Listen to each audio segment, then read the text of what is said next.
ਦੋਸਤੋ ਤੁਸੀਂ ਜੁੜੇ ਹੋ ਮਾਲਵਾ ਟੈਲੀਵਿਜ਼ਨ ਦੇ ਨਾਲ। ਗੱਲ ਕਰਦੇ ਹਾਂ ਕਬੀਰ ਮੱਠ ਕਬੀਰ ਚੌਰਾਹਾ, ਜਿੱਥੇ ਕਿ ਕਬੀਰ ਮਹਾਰਾਜ ਜੀ ਦਾ ਸਥਾਨ ਬਣਿਆ। ਸਾਡੇ ਨਾਲ ਉਸ ਗੁਰੂ ਘਰ ਦੇ ਸੇਵਕ ਜੁੜੇ ਨੇ, ਉਹਨਾਂ ਨਾਲ ਗੱਲਬਾਤ ਕਰਾਂਗੇ ਕਿ ਇੱਥੋਂ ਦਾ ਇਤਿਹਾਸ ਕੀ ਹੈ और लोग ਜਿਹੜੇ ਇੱਥੇ ਨਮਸਤਕ ਹੋਣ ਲਈ ਪਹੁੰਚਦੇ ਨੇ। गुरु जी, यहाँ पर क्या इतिहास है और बड़ी तादाद में संगत यहाँ पर पहुँचती है, इसका क्या कारण है?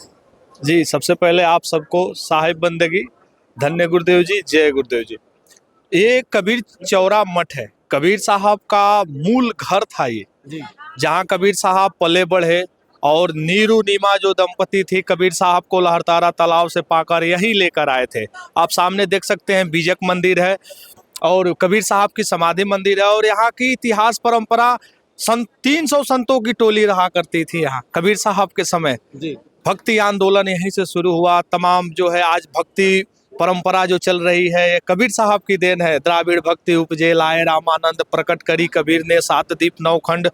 तो भक्ति की परंपरा यहीं से शुरुआत हुई। और ये मठ जो है कबीर चौरा मठ, कहीं संत रैदास जी की बड़े गुरु भाई कबीर साहब थे और कबीर संत रैदास जी बड़े भाई के गुरु के समान मानते थे कबीर साहब को। इस वजह से जो संगत क्या कहते हैं शीर गोवर्धन जो आती है संत रविदास जी की जन्म स्थली, वो संगत पूरी कबीर साहब से जुड़ी हुई है। कबीर और रैदास अलग नहीं, दोनों एक ही हैं। इस वजह से संत रैदास जी की जयंती 539वीं जयंती मनाई जा रही है।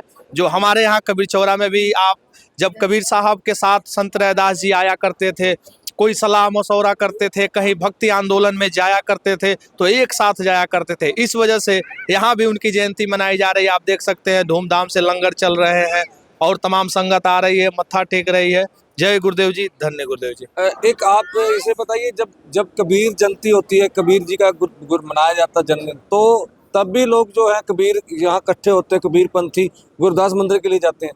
बिल्कुल जी, बिल्कुल। बहुत तमाम राजस्थान, छत्तीसगढ़, पंजाब, हरियाणा से लेकर उत्तर प्रदेश, बिहार, लगभग सभी जनपद और प्रांतों से पूरे देश भर के लोग यहाँ आते हैं, कबीर जयंती मनाते हैं। अभी आप पिछले दिन कबीर साहब का परिनिर्माण दिवस था, आप देखेंगे तमाम संत महंत और भक्त जो है टोली आई थी, लंगर चल रही थी जी। आप अभी बोर्ड लगे हुए हैं पीछे, आप मूर्तियां बनी हुई है इधर, इनके बारे में आप थोड़ा सा जानकारी दे सकते हो? जी, अब मूर्तियों के बारे में जानकारी आप देने लगेंगे तो काफी समय लग जाएगा जी। थोड़ा सा दे दो ना। हाँ, ये आप देख सकते हैं। हाँ जी, ये बगल में संत रैदास जी है। आप सबसे पहले आपने गुरु जी से शुरू करते हैं जी।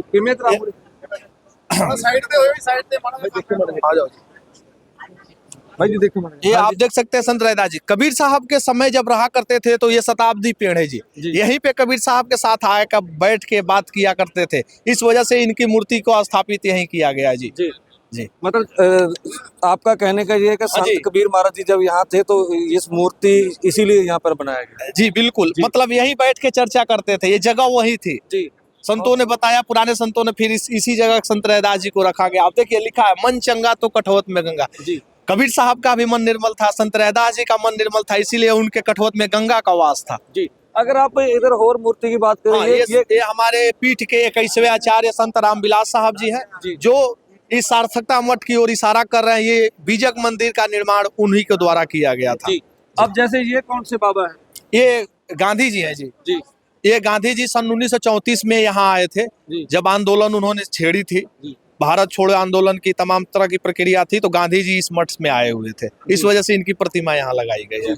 यहाँ रविन्द्रनाथ टैगोर जी हैं। लोगों का ये मानना है कि भी जैसे आप रविदास महाराज जी के साथ गांधी जी हैं, मतलब इनका क्या मतलब ये कौन सा कोई संत थे? संत देश के आप बता सकते हैं राष्ट्रपिता हैं और इस मठ में आए हुए हैं। जवाहरलाल नेहरू आए, ये आए, अभी तमाम तरह के लोग भी जो हैं ऐसे आते रहते हैं। तो ये एक प्रतीक है जो उन्होंने मठ के लिए, जो हमारा भारत स्वतंत्रता आंदोलन का जो था, ये मठ पूरा हमारा घिरा हुआ था जी। तो गांधी जी जब आए उसके बाद ये स्वतंत्रता आंदोलन चली, यहाँ से तमाम हमारे संत जो है शहीद हो गए। तो स्वतंत्रता आंदोलन में साथ रहे। ये मठ जो है कि तमाम तरह से घिरा हुआ था अंग्रेजों से जी जी जी। अब ये जो चाहिए है, ये रविन्द्रनाथ टैगोर जी हैं, जिनको नोबेल प्राइज मिला था। वो कबीर साहब का 100 साखियों का अनुवाद उन्होंने किया, उसके बाद इनको नोबेल प्राइज मिला। गीतांजलि मीराबाई जी हैं, सबसे पहले मीराबाई जी यहीं आई थी कबीर साहब के यहाँ। तो कबीर साहब ने बताया हमारे भक्त, हमारे गुरु भाई रैदास जी हैं, आप उनसे जाके जो है शिक्षा ग्रहण कर सकती है, दीक्षित हो सकती है। तो यही बगल में मैदागिन जगह है, वहीं जाके उन्होंने गुरु रैदास जी से मिले और दीक्षा ग्रहण की है, इसीलिए उसका नाम मैदागिन पड़ा। वहाँ भी संत रैदास जी की चबूतरा बना के वहाँ रखा गया है जी। इसीलिए मैदागिन चौक। हाँ, मैदागिन चौक नाम रखा गया है। और ये इधर ये सर्वानंद पंडित है और कबीर साहब की शिष्या कमाली है जी, ये वाला जी जी। ये सर्वानंद पंडित और कबीर साहब की शिष्या कमाली है। सर्वानंद पंडित जो है शास्त्रार्थ करते थे और शास्त्रार्थ करने के बाद जो हार जाता था उसकी पुस्तक छीन लेते थे, लगभग सब लोग इनसे हार जाता था। तो ये अपना नाम सर्वानंद से सर्वाजीत रखने के लिए अपने माताजी से कहा, तो माताजी कहे कि ठीक है, तब आप काशी जाइए, काशी में शास्त्रार्थ करके आइए। काशी में आए, शास्त्रार्थ करके चले गए। उन्होंने कहा कबीर से मिले, उन्होंने कहा कबीर का तो कोई नाम नहीं। उन्होंने फिर उनकी माताजी भेजी कि जाइए आप कबीर से मिल के आइए। कबीर साहब के पास शास्त्रार्थ करने के लिए आए और कबीर साहब से वो पराजित हो गए जी।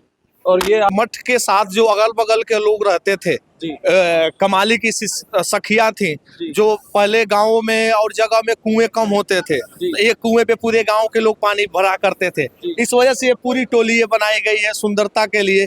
कबीर की कमाली की सखियां के भाई, एक लोग कुएं पे पानी नहीं भरता था उस समय, तमाम लोग एक साथ आते थे, कुएं पे पानी भरते थे। इसीलिए इस कुएं को सजाने के लिए ये तस्वीर लगाई गई है, सबकी मूर्तियां प्रतिमाएं लगाई गई हैं। पहले सोचने में तो ये बता रहे थे कि कुएं सभी के अलग अलग होते थे, ये फिर इतिहास नहीं, अलग है। कबीर साहब की परंपरा में कोई अलग नहीं था। आप क्या बात कर दिए? कबीर साहब के यहाँ तो सब एक साथ जुड़े थे। मानव मानव एक समान की उन्होंने नारा लगाया, इसी का तो आंदोलन किया समाज में। जी जी जी, इसीलिए कबीर साहब को मतलब कबीर साहब को सब मानता है। हिंदू कहो तो हो नहीं, मुसलमान भी नहीं, 5 तत्वों का पुतला गए भी खेले माही जी। कबीर ये इतिहास भी है कि कहते जो यहाँ बनारस की, ये भी है कि जो यहाँ पे कहते मृत्यु होगा तो वो कबीर महाराज जी के उसमें जाएगा। ये सच है? नहीं, ये चीज नहीं है कि वो कबीर साहब का यहाँ का वो मानना था कि जो काशी में मरेगा वो उसको मोक्ष मिलेगा। कबीर साहब ने इस परंपरा को तोड़ा। मगहर में उन्होंने अपना शरीर दाह किया। काशी मरे तो उसको वैकुंठ प्राप्त होता है, मगहर मरने से गधा बनते हैं। तो कबीर साहब ने इस परंपरा को तोड़ा, उन्होंने अपना शरीर का त्याग मगहर में किया। ऐसा नहीं, जैसे कभी आप भी कई धर्मों में चल रहा है कि जब किसी मृत्यु का टाइम थोड़ा होता है, जैसे पता लग जाता है कि 5-7 दिन रहेंगे मरने में, है ना, तो कहते हैं वो यहाँ पर लेकर आते हैं और उसको बाद में। ये पहले परंपरा थी जी, अब परंपरा ये नहीं रही है जी। कबीर साहब ने इस पाखंड को तोड़ दिया जी।